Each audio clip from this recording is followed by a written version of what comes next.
I know we'll be consuming a lot of movies today. In fact, some have consumed so much movies over this weekend that you need to purge yourself. But yes, thank God for movies, really. Just help you relax, take you out of that world you're in, takes you into another world where you have the producers, the actors, properly interpreting scripts in such amazing ways in the locations and the rest. So let's turn our attention to that industry that has been helping us since, what, the 1900s. And today on the show, we have joining us one of the shining lights, as Jeffrey put it earlier on. She's the national president of the Association of Movie Producers, AMP, or I don't know if some people call it AMP. Ladies and gentlemen, Dr. Queen Ebigieson is our guest on the program this morning. Good morning. Good morning. Thanks for having me. Earlier on said you look like Easter. Fact, you heard that? Yeah. Welcome to the Morning Brief. I was reading through your bio. I saw you were born in southern part of Nigeria. Yes, I was born in Benue State, Makurdi. You were born in Benue State, yes. Right? You're from Edo State. Yes, and I schooled in the north. There you go. So you have the south and the north in you, and I think that will have been instrumental to what you're doing now. So just give us a brief history of who you are, how you became what you're doing right now, because yes, a lot of people see the work you do, but they forget that there's probably a journey to that point. There is a very long journey. I'll just try to summarize. I was born in Benue State. I schooled in the north, Bida to be precise. I read mass communication in the Bida Polytechnic. I mean, when I wanted to become an actor, people used to say, you talk like actors, you work like models. And one day I just saw a movie jacket. I called that production house. It was a movie by OJ Productions, and the guy that answered me was very nice. And he said to me, you know, you can't make it in Niger State, you have to come to Lagos. And I was a little bit above 17 to 18. And I used to have a shop in front of my mother's shop where I used to sell pepper and tomato and all of that. So I opened my very first account at maybe 15, First Bank, when they used to give you that paper when you withdraw and all of those things. So it was, the day I decided to go, I went to the bank to withdraw money, and they said there was network issue. So it took me 2 weeks to get my money out, and then there was no way to get in touch with the guy. Anytime I go to call, all trunks are busy. It was days of Nat'l. And finally came to Lagos with the night bus. And when I got there here, and the guy said, Queen, you didn't come since 2 weeks ago. We've done that job now. There's no. I started crying and said, I'm very emotional. People see me as very strong, but you know, things pricks me. And I'm like, how can I come night bus and I don't even have a place to stay? And the guy said, you know what? There's a job going on in Enugu. Would you want to go? I said, yes. So I would want to go. So he now said, okay. They would talk to Andy Aminichi for me. Andy Aminichi was the director, Ashes to Ashes, I remember. And so I took the next available night bus. At this time, I had not even had my bath. You are night buses still. I mean, I took like I said, I was selling pepper and tomato in front of my mother's shop. What could I have afforded? That's it, right? So I took the next available night bus. I got to Enugu, Magdeva's hotel. I went to meet the director. I introduced myself, and he said, oh, they told him I was coming, and that they have something called the Executive Waka Pass for me. It's going to be 3 scenes, but I will not talk. I will just mourn someone. I said, okay, that's fine. And he said, can you cry? I said, well, yeah, I'll try. It's my first time, even though we've been doing drama in school and all of that, you know. And he said, okay. So we waited the first day. So what happened was that they didn't give me a hotel. So I had to pair with someone, a girl that also came to hustle. So I said to her, the room is 1,200 per night. What do we need to do? Let's just split the bill. So she paid 600 every day. I paid 600. And then we ate whatever we could find. And the 4th day, I went to meet the man, like, Oga, please help me, because I'm paying and my money is running out. I had withdraw the whole 25K I had in the account. And he said to me, they are working with stars now, I should be patient. So he then said, okay. So at the end of the day, we did that job, and they said action. Before the man said action, I started crying. Like, wait, don't cry now. We have to say action first. I said, okay. Before they say action, I started crying. And he said, what is even making you? I said, when you've been through the things I have been through with my mother, you would actually just remember how you are hawking fufu and all of that, and you just bust cry. So we did that scene. It was a one-take shot, and it was fantastic. And then I went back to school. But then what that did for me was that I met Shegun Arinze and co. We're still friends till today. And I didn't have to come to Lagos when there's nothing happening. I'll have to call, and they say there's audition, then I'll come. Then when I came, movies were really not paying me. I decided to go into modeling. Modeling also was like an accident. Somebody saw me and said, you work like models. Are you a model? I said yes, because I needed even transport to go home. The typical Nigerian spirit, never say no to. I just said yes. I said, you have pictures? I said no. He said, okay. okay.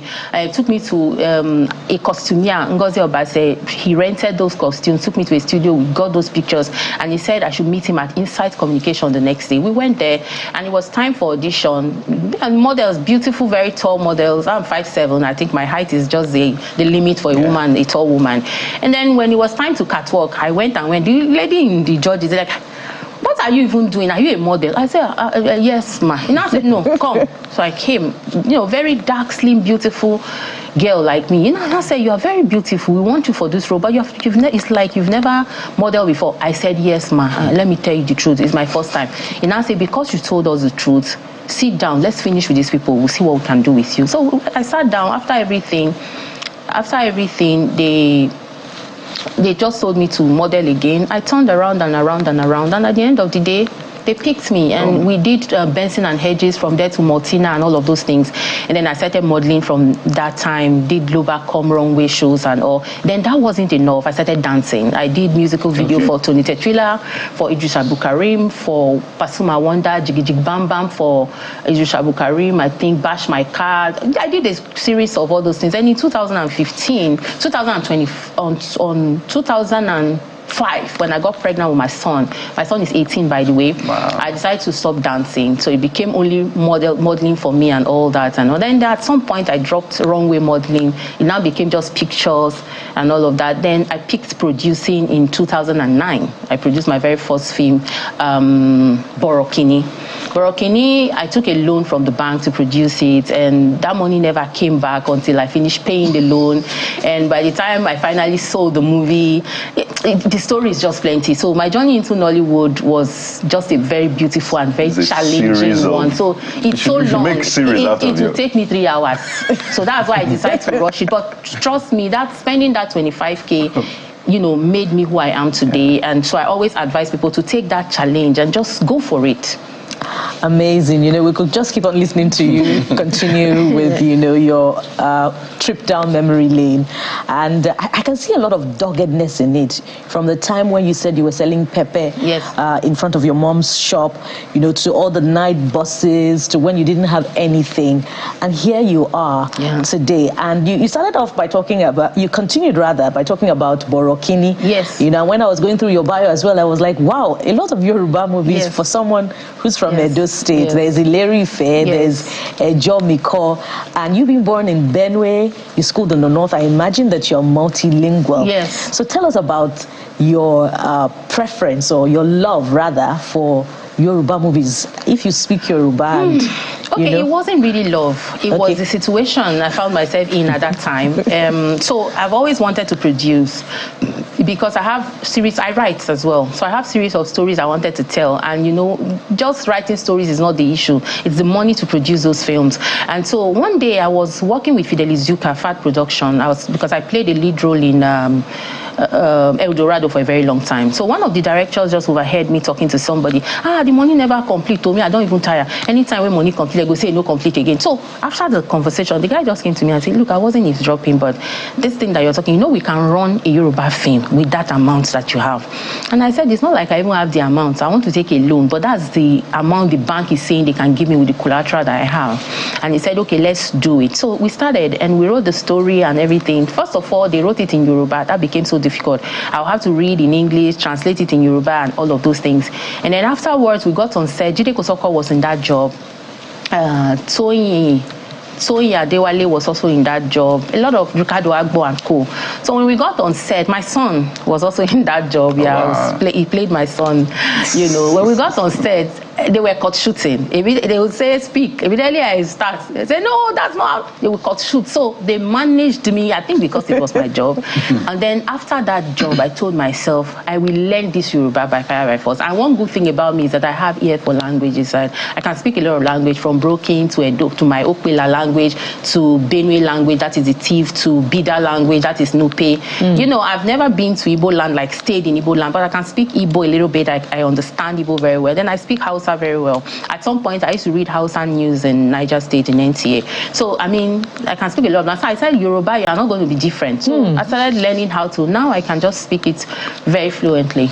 So yeah, that was the issue. It wasn't as if I wanted to, I love Yoruba film. No, it was my situation at that time, and I didn't regret it because he made me a fantastic producer. And then after I did about 4 Yoruba films, and I did my very first English production, which was Change of Fate and My Fate. I shot part of it in the UK, and I shot the remaining here. And then after that one, I did TNK, I also shot parts in America, then shot the other ones here. So yeah, so far my BQ production company has shot over 16 movies, you know, and I've acted in over 60 films for people, soap operas and all of that. I think the first thing I'll say, you need to do a movie titled Night Bus, Journey to Lagos. Because there are so many people that came to Lagos through Night Bus. Yes. The story is all over the place. If you ask questions, I came to, some people came to Lagos not knowing where to sleep. I came with Ife Zinachi, yes, I remember. All these brands you're mentioning. sorry. Vital to young. So let's talk about the producers, the challenges producers face in the country. I see you say I take loan and personal collateral and all of that. So that could be challenging because it's a space that you're not sure of how things will come out. Because I know in movies, Cleopatra now, one of those movies in America, about 200 million was spent and it went down the drain. So it's quite difficult for people to give you credit and all of that. But how have you producers as an association been faring, coming together to see that things are a bit easy, that people can see what you write in terms of your intellectual property IP and say, okay, whether you have a property that is tangible or not, this is enough for me to put my money in. How difficult or how easy has it been? Okay, so first of all, I'll just talk generally as a producer, and before I talk about the producers in the association. It's a very difficult situation with us as producers when it comes to funding, because we know that in every part of the world, the government helped the industry to grow, and this industry has just been us and us and us alone. We've grown it with our sweat and blood, and some of us used to have houses. We now squat with people because we took loans that we couldn't pay back. You said it all. You know, when it comes to movie, a bad movie can make money, a good movie might not. A good movie might make money and all of those things. So because of that, people in business, everybody is in business to make money. The banks are not willing to part with their money without a good collateral.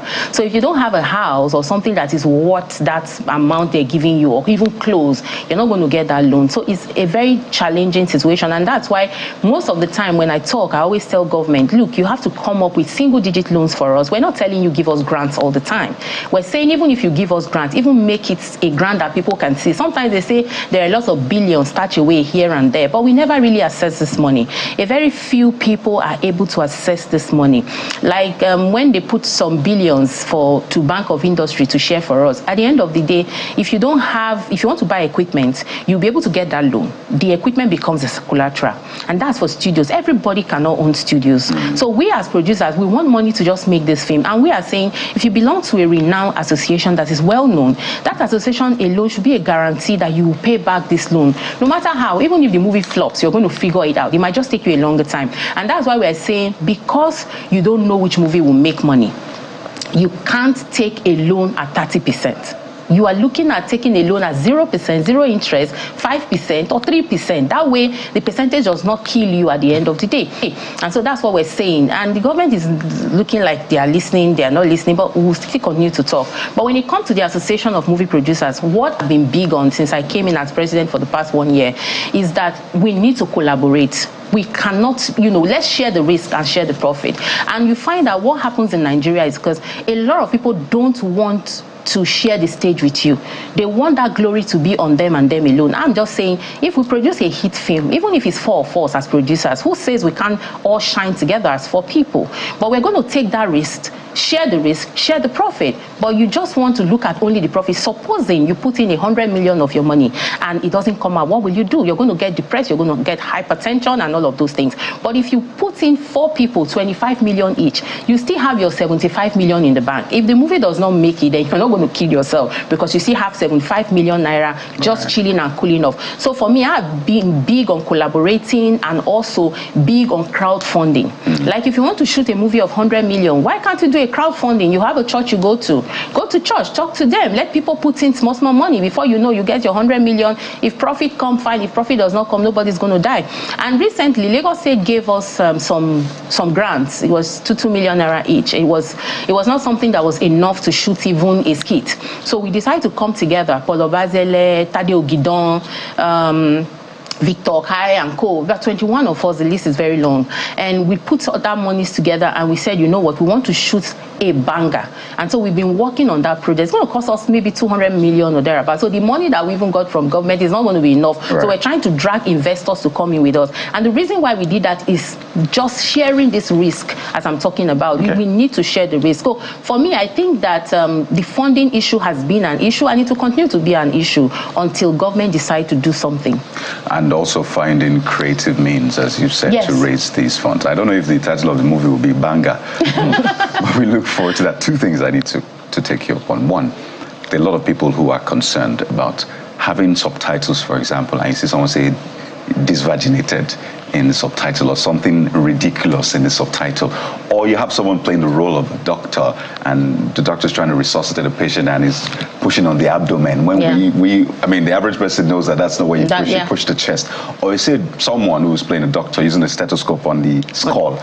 And things, and people are like, come on, Nollywood, really, we can do better, because they see better movies, right? So what exactly plays out behind this, particularly people that subtitle movies, and you see some ridiculous subtitling and the interpretation first of all, let's talk about the subtitling, because I get to even see that a lot, but right now we're better, right? We have technologies that can just subtitle for you now. You don't even have to get people to start typing. What used to happen before was that some producers are very lazy. They just give this film to people, to editors to do, they subtitle it. They don't go back to sit down and watch scene by scene, word for word to correct. No matter what you do as a producer, it's your job to make sure that the subtitling is right. You have to look at the job from beginning to the end. Till it gets into the market is your cup of tea. So some producers don't take their time to look. For instance, my job, if you look at it, I can beat my hand on my chest. There's no subtitling issue. And there's no issue because I take my time to watch these films and then I'll jot line by line. You are supposed to write it like this. When you are done, I will still sit down and watch it. I have a job I did in January. They are still editing. The editor is even tired of me because each time he send a cut, I find one correction. Each time he send a cut, I find one correction because that is my job. I'm not lazy to do that. Right. So when it comes to subtitling, that was the issue. Now we have figured that out. I mean, it's much better. Then when it comes to doctors, you see, because of the way we get funding, we are in a hurry to finish shooting. A lot of producers want to shoot a movie they could have shot for 1 month, for 2 weeks. So when it comes to that, you get people who are amateur in this thing and no research, and then the next thing they're doing rubbish there. So at the end of the day, what we advise producers is that if you want to spend 2 weeks, it's okay. Get people that know the job. Make them work twice as hard. You're still going to get the same result, but don't just put in useless content because you're going to be bastardizing the whole market. Absolutely. And when it's time, people will say, I beg, no be that film. And it rubs off on the professionals. Everybody. There's a popular demand, by the way. Somebody wants to see you cry. And that's why I have a tissue here. Oh, please don't do that now. It's Easter. I know, right? But it's we've seen you, but we want to see you do this live, since you do this very well. Easter. So there you go. I did my part. I have a tissue. Don't make me cry, sister. Please don't make me cry. She's getting teary already. We don't want you to cry. I don't want you to cry. I don't want to mess your makeup up. Okay, great. So we tried our best. You can catch a movie if you want to see her cry. Well, I'd like to thank you so much. Absolutely amazing talking to you, hearing your story and the work you have ahead. We wish you the very best. Thank you. And just know that we all root for you. Oh, thank you so much. So we root for Nollywood. We'll be speaking with Dr. Queen Ebigieson, as Nollywood actress, filmmaker, National President, Association of Movie Producers. Is it AMP or AMP? AMP. Yeah. I like the AMP. I like the ring to it. Thank you so much for your time and happy holidays. Thank you, you too. Yeah, and that's how it's being on the program. We have wrapping up with a woman president of AMP and looking forward to seeing a woman president of Nigeria. Join us again tomorrow as we continue to explore how we'll achieve that. I am Bukola Koka. Thanks for watching. I'm Jeff Lozama. Hey, it's not bad to dream, but let's go ahead and do it. So I can, I will, I shall. Goodbye, I'm Kayode Okekele.